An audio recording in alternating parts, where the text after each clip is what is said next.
Hello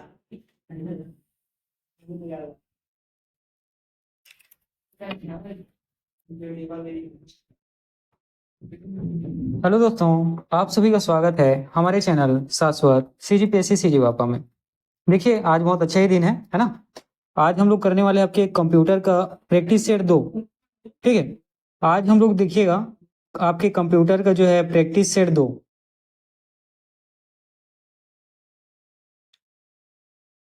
ठीक है, आज का आपका कंप्यूटर का प्रैक्टिस सेट 2 रहेगा। और मैं आपको एक चीज़ और बता देना चाहता हूँ, ठीक है, कि देखिए हमारी ये जो क्लासेस हैं जब तक आपका छात्रावास अधीक्षक का एग्जाम नहीं हो जाता तब तक की चलते रहेंगी।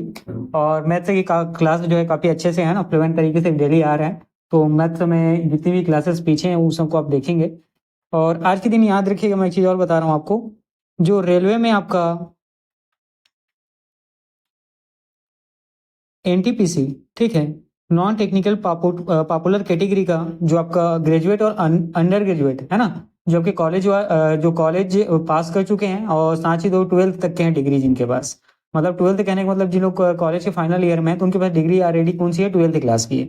तो इनके लिए वैकेंसी आया हुआ है। टोटल वैकेंसी लगभग 10,800, ठीक है, 84 इतना ही है ना। और इसके बारे में जब पूरी तरीके से, इसके पहले मैंने एक वीडियो थोड़ी देर पहले यहाँ पे अपलोड किया है, आप उस वीडियो को देखेंगे। और जैसे ही इसके बारे में डिटेल नोटिफिकेशन आएगा पूरी तरीके से कि आपका सिलेक्शन का प्रोसीजर किस प्रकार का रहेगा, है ना, सिलेबस एग्जाम का किस प्रकार का रहेगा। बाकी इसके पिछले सिलेबस के बारे में मैं चाहता तो डिस्कस कर सकता था, लेकिन फिर भी आप नोटिफिकेशन को आने दें।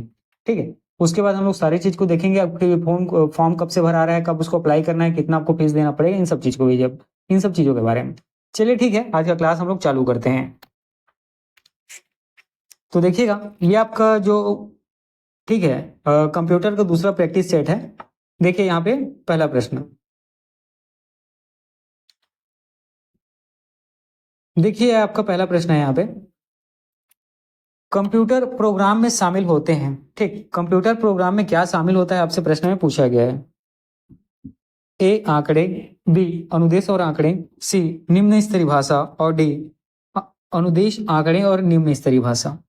तो देखिएगा आपका ऑप्शन सी जो है, ऑप्शन डी जो है, माफ करिएगा, है ना, ऑप्शन डी जो है आपका सही उत्तर हो जाएगा। ठीक है, कंप्यूटर को आप किसी भी प्रकार का अगर निर्देश देते हैं, ठीक है, कंप्यूटर को आप किसी भी प्रकार का निर्देश देते हैं, ठीक है, तो निर्देशों या जो अनुदेशों का समूह होता है उसको प्रोग्राम कहते हैं। ठीक, सबसे पहले प्रोग्राम किसे कहते हैं ये देखिए। तो जो आप कंप्यूटर को निर्देश करते हैं, है ना, कंप्यूटर को जो आप निर्देश या जो अनुदेश देते हैं, ठीक है, इसका समूह जो है, इसके समूह को हम लोग क्या कहते हैं, तो प्रोग्राम कहते हैं। ठीक है, कंप्यूटर को जो निर्देशों का समूह या अनुदेशों का समूह दिया जाता है उसको क्या कहते हैं, तो प्रोग्राम कहते हैं। अब देखिए प्रोग्राम आपको किस फॉर्म में देखने को मिलेगा, तो प्रोग्राम आप अनुदेश के फॉर्म में देख सकते हैं, है ना। ठीक है, प्रोग्राम के अंतर्गत अनुदेश आता है, साथ ही आंकड़ों को भी इसके अंतर्गत रखा जाता है। और जो आपके भाषा होते हैं, है ना, जैसे यहाँ पे निम्न स्तरीय भाषा, ये सब जो है प्रोग्राम के अंतर्गत आते हैं। ठीक है, तो यहाँ पर आप लोगों ने क्या देखा, कंप्यूटर प्रोग्राम में क्या क्या शामिल होता है, तो जो डाटा है, आंकड़े हैं, वो शामिल होते हैं, अनुदेश और आंकड़े, है ना। देखिए यहाँ पे अगला डी में दिया है आंकड़े, जो आंकड़े हैं वो शामिल होते हैं, और साथ में जो निम्न स्तरीय भाषा है वो शामिल होता है। तो ऑप्शन डी यहाँ पर आपका सही उत्तर हो जाएगा। ठीक, चलिए आगे बढ़ें। देखिएगा, ये आपका दूसरा प्रश्न है, ध्यान दीजिए। A set of instruction is called, है ना, तो इसी को क्या कहते हैं, निर्देशों का समूह। अभी मैंने थोड़ी देर पहले आपको क्या बताया कि निर्देशों का समूह क्या कहा जाता है। देखिए ऑप्शन ए आपका स्क्रिप्ट, ठीक है, ऑप्शन बी आपका है एक्सटेंशन, ऑप्शन सी है आपका फ्लो चार्ट, और ऑप्शन डी है प्रोग्राम। ठीक है, ऑप्शन डी है प्रोग्राम। तो देखिएगा यहाँ पर आपका ऑप्शन डी आपका सही उत्तर हो जाएगा, प्रोग्राम, है ना, ऑप्शन डी आपका सही उत्तर हो जाएगा, प्रोग्राम जो है। ठीक है, ये निर्देशों का क्या कहते हो, समूह कहलाता है। ठीक है, तो याद रखिएगा प्रोग्राम को इंग्लिश में क्या कहते हैं, तो सेट ऑफ इंस्ट्रक्शन, है ना, सेट ऑफ इंस्ट्रक्शन के नाम से जाना जाता है ना। ठीक है, सेट ऑफ इंस्ट्रक्शन कहने का मतलब क्या होता है, जो प्रोग्राम है। ठीक है, और ये क्या करता है, ये जो प्रोग्राम है ये कार्यों को, ठीक है, परफॉर्म कराता है। ठीक है, मतलब एक कार्यों को नियंत्रित तरीके से कराता है, एग्जीक्यूट कराता है। ठीक है, और देखिएगा प्रोग्राम जो है कई प्रकार के होते हैं, ये भी आपको याद रखना है। ठीक है, ये जो प्रोग्राम है ये कई प्रकार के होते हैं। ठीक है, जैसे कि एक दो प्रोग्राम का मैं नाम आपको बताता हूँ, जैसे सिस्टम प्रोग्राम हो गया। ठीक है, जैसे कि सिस्टम प्रोग्राम हो गया, साथ ही आप देखेंगे एप्लीकेशन प्रोग्राम भी है ना, और याद रखना है आपको एप्लीकेशन प्रोग्राम के बारे में। और भी हैं, उनके बारे में हम लोग जैसे जैसे क्लास आगे बढ़ते जाएगा डिस्कस करेंगे। तो सेट ऑफ इंस्ट्रक्शन ये क्या होता है, प्रोग्राम होता है। और प्रोग्राम कई प्रकार के देखने को मिलते हैं, जैसे सिस्टम प्रोग्राम हो गया, एप्लीकेशन प्रोग्राम हो गया। ठीक है, तो इस प्रश्न का उत्तर आपका क्या हो जाएगा, डी प्रोग्राम। ठीक है, चलिए आगे बढ़ते हैं। देखिएगा सबसे पहले आप प्रश्न को अच्छा पढ़ें। कंप्यूटेशन लॉजिक को किसके उपयोग में दिखाया जा सकता है, ये प्रश्न आपसे पूछा गया है।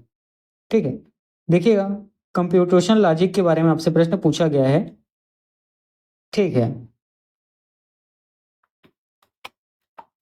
ऑप्शन ए है आपका विजुअल बेसिक, ऑप्शन बी है आपका लाम प्रो, और ऑप्शन सी है आपका फ्लो चार्ट।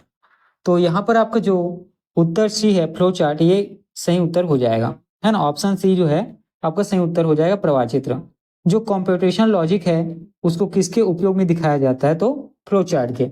अब फ्लो चार्ट में उपयोग में दिखाया जाता है, इसका फ्लो चार्ट से क्यों दिखाया जाता है, इसका कारण क्या है, क्योंकि फ्लो चार्ट में समझने में आसानी होती है ना। फ्लो चार्ट से किसी भी चीज को क्या किया जाता है, समझने में आसानी होती है। ठीक है, तो इसको सीधे तरीके से या कहा जाए कि फ्लो चार्ट का प्रयोग हम लोग है ना कंप्यूटेशन लॉजिक में करते हैं। किसमें, तो कंप्यूटेशन लॉजिक में।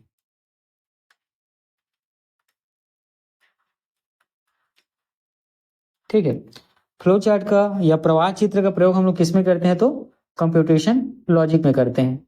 ठीक है, ये क्या होता है, तो ये जो है ना चित्रों का समूह होता है। ठीक, एक कैसा, तो संयोजित चित्र।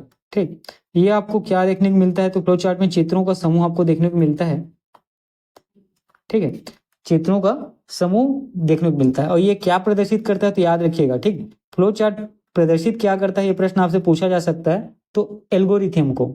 ठीक है, किसको, तो एल्गोरिथम को, है ना। ठीक है, तो आपको याद रखना है ये फ्लो चार्ट प्रदर्शित क्या करता है, तो याद रखिएगा एल्गोरिथम को। ठीक, अब चलिए देखिए फ्लो चार्ट हम लोग बना के देखते हैं। देखिए इस तरीके का जब भी आपको स्ट्रक्चर देखने को मिले, ये क्या है, तो याद रखिएगा प्रवाह रेखा, है ना। ये आपके प्रोग्रामिंग वाले टॉपिक्स हम लोग पक्का पढ़ रहे हैं। ये क्या है, तो याद रखिएगा ये है प्रवाह रेखा। ठीक, उसके बाद जब भी आपको इस तरीके के स्ट्रक्चर देखने को मिले, इसका मतलब क्या है, तो प्रक्रिया, मतलब प्रोसेसिंग हो रहा है ना। क्या है, तो प्रक्रिया प्रोसेसिंग हो रहा है। ठीक, अब जब भी इस तरीके की स्ट्रक्चर आपको देखने को मिलेगा, ये होता है तैयारी। ये किसको रिप्रेजेंट करता है, तो याद रखिएगा तैयारी को। ठीक है, और उसके बाद इस तरीके के स्ट्रक्चर देखिएगा, इसको मैं हटाता हूं पहले। अरे सेट, ठीक, ऐसा स्ट्रक्चर दिखने को मिलेगा, इसका मतलब क्या है, फैसला, है ना, मतलब निर्णय। ये क्या किसको रिप्रेजेंट करता है, फैसला को। ठीक, उसी प्रकार से इस तरीके का स्ट्रक्चर भी आपको देखना है। ये किसको बताता है, तो ये टर्मिनल को बताता है, याद रखेंगे, है ना। ये किसको रिप्रेजेंट करता है, तो टर्मिनल को। उसी प्रकार ठीक, इस तरीके की स्ट्रक्चर आपको देखने को मिलेगा, ये बताता है आपके इनपुट आउटपुट को, है ना। ये किसको रिप्रेजेंट करता है, तो आपको इनपुट आउटपुट को। ठीक है, तो कंप्यूटेशन लॉजिक को किसके उपयोग से दिखाया जाता है, तो याद रखिएगा फ्लो चार्ट के उपयोग से दिखाया जाता है ना। या फ्लो चार्ट का प्रयोग कहाँ पे किया जाता है, तो याद रखेंगे कंप्यूटेशन लॉजिक में। ये बेसिक चित्रों का समूह होता है जो क्या करता है, एल्गोरिथम को रिप्रेजेंट करता है। ठीक है, और जितनी चीजें मैंने आपको यहाँ पे बताई उन सब चीजों को आपको याद रखना है। ठीक है, चलिए आगे बढ़ें।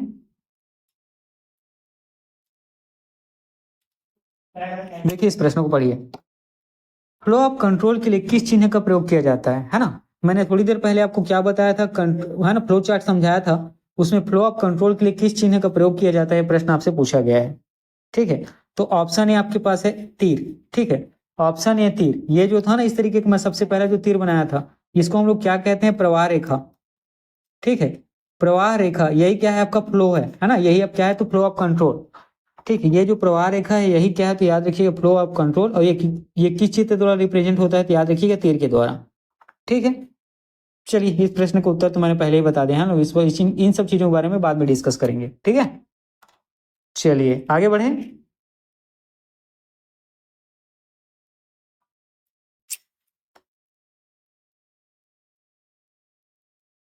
देखिए आपका अगला प्रश्न है।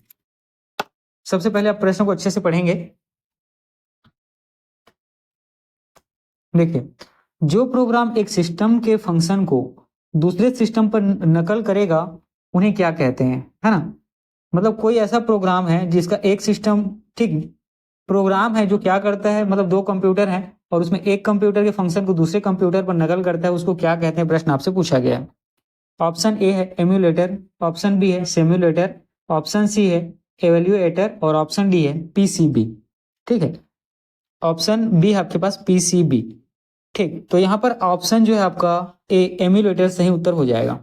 ठीक है, ऑप्शन ए एम्यूलेटर जो है ये सही उत्तर हो जाएगा। ये क्या करता है तो याद रखिएगा, एम्यूलेटर जो है एक सिस्टम के फंक्शन को दूसरे सिस्टम पर नकल करने का काम करता है। ठीक, चलिए अब सिम्युलेटर के बारे में देखेंगे। ये जो कंप्यूटर में जो गेम्स होते हैं, है ना, याद रखना है आपको, सिम्युलेटर जो है कंप्यूटर में जो गेम्स होते हैं, ठीक है, उसको ये क्या करता है, क्रियान्वित करने का काम करता है। ठीक है, उनको उसको ये क्या करता है तो याद रखिएगा, क्रियान्वित करने का काम करता है। कौन, तो सिम्युलेटर। और इवेल्युएटर के बारे में आपको क्या याद रखना है, ये कंप्यूटर की जो दक्षता क्षमता है, ठीक है, दक्षता क्षमता कहें या दक्षता प्रदर्शन, उसको क्या करता है तो उसको मापता है। ठीक है, एवेल्यूएटर क्या करता है तो याद रखिएगा, कंप्यूटर की दक्षता या कंप्यूटर की जो सक्षमता है या प्रदर्शन है उसको मापता है। पीसीबी, ठीक है, पीसीबी होता क्या है तो पीसीबी का फुल फॉर्म याद रखेंगे, प्रिंटेड सर्किट बोर्ड, है ना। पीसीबी का फुल फॉर्म क्या होता है तो याद रखिएगा, प्रिंटेड सर्किट बोर्ड। ठीक है, ये पीसीबी का फुल फॉर्म होता है। ये कंप्यूटर का क्या करता है, प्रवाह होता है। ठीक है, कंप्यूटर का प्रवाह किसे कहा जाता है तो याद रखिएगा पीसीबी को। ठीक है, या इसको इस तरीके से प्रवाह कहने का मतलब पाथवे, या कंप्यूटर का पाथवे कौन कहलाता है तो याद रखिएगा आपको प्रिंटेड सर्किट बोर्ड, है ना। कंप्यूटर का पाथवे कौन सा कहलाता है तो याद रखना है आपको प्रिंटेड सर्किट बोर्ड। ठीक, इतनी चीजें क्लियर हुई। चलिए आगे बढ़ें।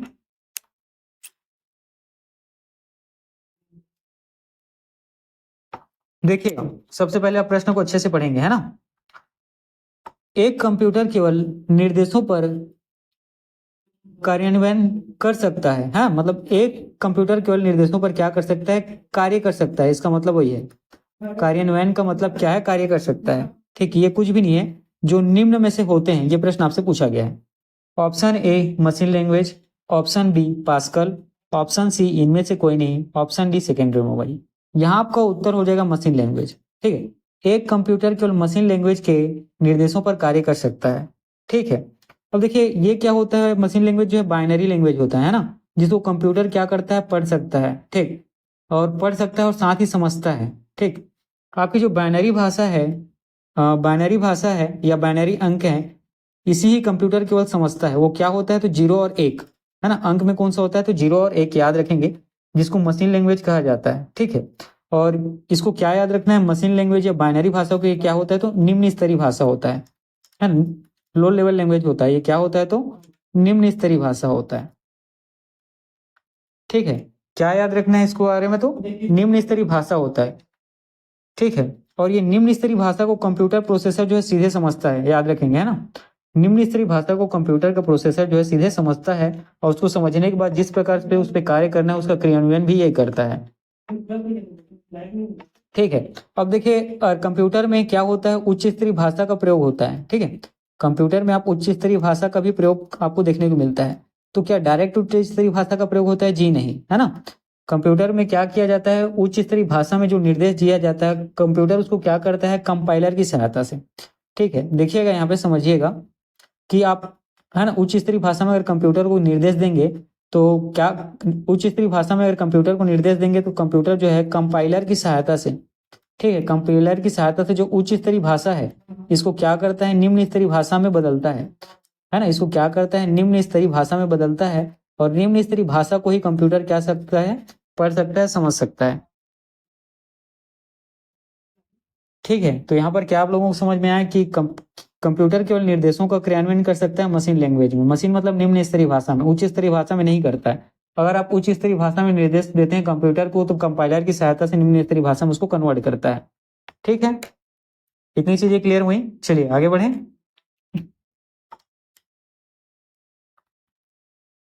देखिएगा आपका जो अगला प्रश्न है कि निमोनिक्स कोड है ना, जिसको हम लोग सिंबॉलिक कोड के नाम से भी जानते हैं, इसका प्रयोग किसमें किया जाता है, प्रश्न आपसे पूछा है। सबसे पहले आप क्या करेंगे, क्वेश्चन को पढ़ें। ए मशीन कोड में, है ना, बी असेंबली लैंग्वेज में। ठीक है, असेंबली लैंग्वेज को हिंदी में याद रखिएगा कोंडा तरण भाषा के नाम से जाना जाता है। ठीक है, असेंबली लैंग्वेज को हिंदी में कोंडा तरण भाषा भी कहते हैं। अगला आपको देखने को मिलेगा स्क्रिप्टिंग, जिसमें भाषा का अंकन, है ना, भाषा का अंकन ही स्क्रिप्टिंग कहलाता है। और टीसीपी, ठीक है, ट्रांसफर कंट्रोल प्रोटोकॉल और आईपी प्रोटोकॉल। ठीक है, यहाँ पर आपका जो उत्तर होगा ये होगा असेंबली लैंग्वेज। ठीक है, असेंबली लैंग्वेज क्या है याद रखिएगा, ये एक लैंग्वेज है ना, जिसको कंप्यूटर क्या करता है, डायरेक्टली रीड करता है। ठीक, असेंबली लैंग्वेज को कंप्यूटर क्या करता है, डायरेक्ट पढ़ता है। तो असेंबली लैंग्वेज किस तरीके की भाषा होगा, तो याद रखिएगा निम्न स्तरीय भाषा है ना। असेंबली लैंग्वेज कैसा है, तो याद रखिएगा निम्न स्तरीय भाषा है ना। ठीक, असेंबली लैंग्वेज जो है निम्न स्तरीय भाषा है, और इसे ही कंप्यूटर क्या करता है, तो डायरेक्ट समझता है। ठीक, इसे ही कंप्यूटर क्या है, डायरेक्ट क्या करता है, समझता है। ठीक है, और निम्न स्तरीय भाषा को कंप्यूटर को समझने के लिए क्या जरूरी है, तो इसी को कहा जाता है निमोनिक्स कोड। ठीक है, कंप्यूटर जो है निम्न स्तरीय भाषा को डायरेक्ट समझता है, किसके कारण, तो याद रखिएगा निमोनिक्स कोड के कारण, है ना, किसके कारण, तो याद रखिएगा निमोनिक्स कोड, जिसको सिंबॉलिक कोड के नाम से भी जाना जाता है। ठीक, तो निम्न स्तरीय भाषा को समझने के लिए कंप्यूटर किसकी सहायता लेता है, तो निमोनिक्स कोड। निमोनिक्स कोड की सहायता से ही, है ना, कंप्यूटर जो है असेंबली लैंग्वेज या निम्न स्तरीय लैंग्वेज को समझ पाता है। ठीक, चलिए आगे बढ़ें। देखिए आपके पास अगला प्रश्न है। सबसे पहले आप प्रश्न पढ़ेंगे कि निर्देश 0 और 1 में क्या लिखे जाते हैं, प्रश्न आपसे पूछा गया है। ऑप्शन है आपके पास ए सी भाषा, ऑप्शन बी है आपके पास मशीन भाषा, है ना, और ऑप्शन बी है मशीन भाषा, ऑप्शन सी है आपके पास जावा, और ऑप्शन डी है आपके पास विजुअल बेसिक। ठीक है, विजुअल बेसिक।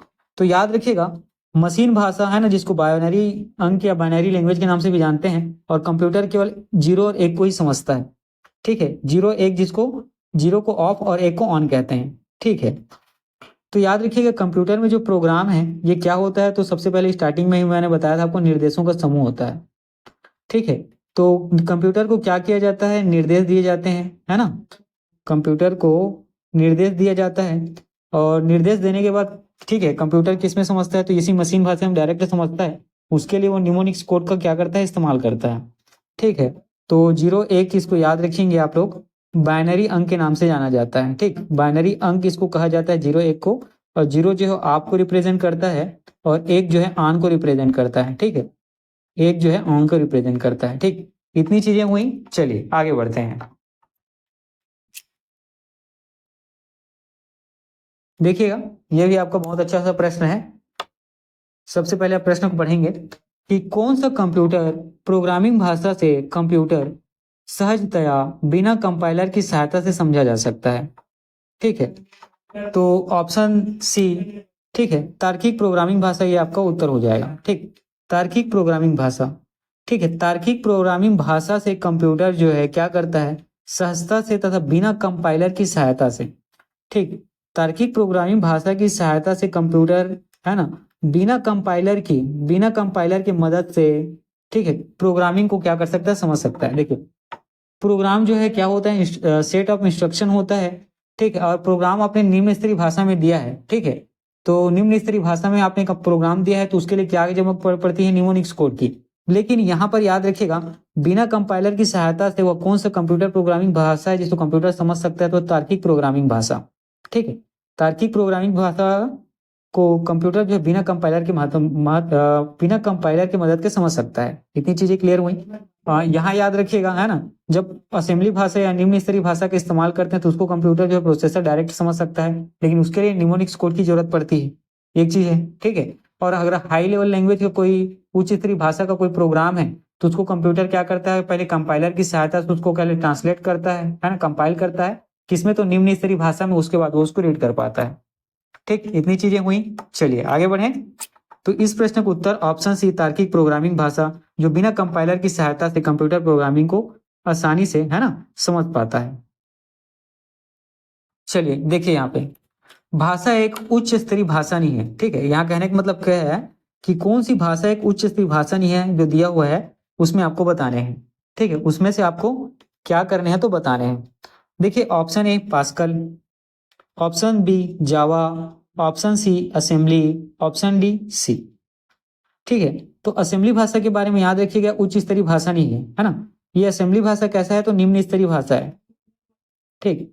असेंबली की कैसा भाषा है तो आपको याद रखिएगा, असेंबली जो है निम्न स्तरीय भाषा है, ठीक है। सबसे पहले तो ये याद रखना है। और उसके बाद ये सब जो देख पाएंगे पास्कल, जावा और सी, ये जो है उच्च स्तरीय भाषाएं, है ना। पास्कल, जावा और सी जो है, सी भाषा जो है उच्च स्तरीय भाषा है, ठीक। तो असेंबली भाषा कैसा है तो निम्न स्तरीय भाषा है ना। और याद रखेंगे कंप्यूटर की भाषा कौन सी है तो याद रखिएगा निम्न स्तरीय भाषा ही है या मशीन भाषा, ठीक है। अगर आपसे पूछा जाए कि कंप्यूटर की भाषा कौन सी है तो वहां पर क्या बताएंगे, निम्न स्तरीय भाषा या मशीन भाषा, ठीक है। निम्न स्तरीय भाषा या मशीन भाषा को आप बताएंगे कि कंप्यूटर की भाषा है, ठीक। या इसको दूसरे शब्दों में ऐसा कहें कि कंप्यूटर की जो प्रोग्रामिंग भाषा है वो मशीन भाषा में क्या होती है उसका हम लोग, है ना, प्रयोग करते हैं। मशीन भाषा में ही हम लोग जो उसके अंकी या जो सांकेतिक या अक्षर होते हैं, चिन्ह है, उसका प्रयोग किया जाता है। तो मशीन भाषा में ही उसके अंकों का, ठीक है, चित्रों का, और साथ ही आप देखेंगे संकेतों का, ठीक है, संकेतों का क्या तो प्रयोग किया जाता है। आपको यह भी याद रखना है, हाँ, ठीक है। और असेंबली भाषा को एक चीज याद रखिएगा, असेंबली भाषा को आपको याद रखना है कि सिंबल भाषा भी कहा जाता है, इंपॉर्टेंट है, ठीक है। असेंबली भाषा को सिंबल भाषा के नाम से भी जाना जाता है ना, इंपॉर्टेंट है, याद रखना है आपको कि असेंबली भाषा को क्या तो सिंबल भाषा के नाम से भी जाना जाता है, ठीक। इतनी चीजें क्लियर हुई, चलिए आगे बढ़ते हैं। ठीक है दोस्तों, आज की क्लास में आपके लिए मैं इतना ही प्रश्न रखा हूँ। याद रखिएगा जब तक कि हमारे लिए कौशल अधीक्षक का एग्जाम नहीं हो जाता तब तक डेली आपको क्लास मिलने वाले हैं, ठीक है। तो चलिए ठीक है, पढ़ते रहिए। आज की क्लास में यहीं तक रखता हूँ। और एनटीपीसी जो रेलवे का वैकेंसी आया है उसके रिगार्डिंग, है ना, जैसे ही कुछ और अपडेट आएगा तो वो मैं आपको वीडियो के माध्यम से दूंगा, ठीक है दोस्तों। चलिए ठीक है, पढ़ते रहिए।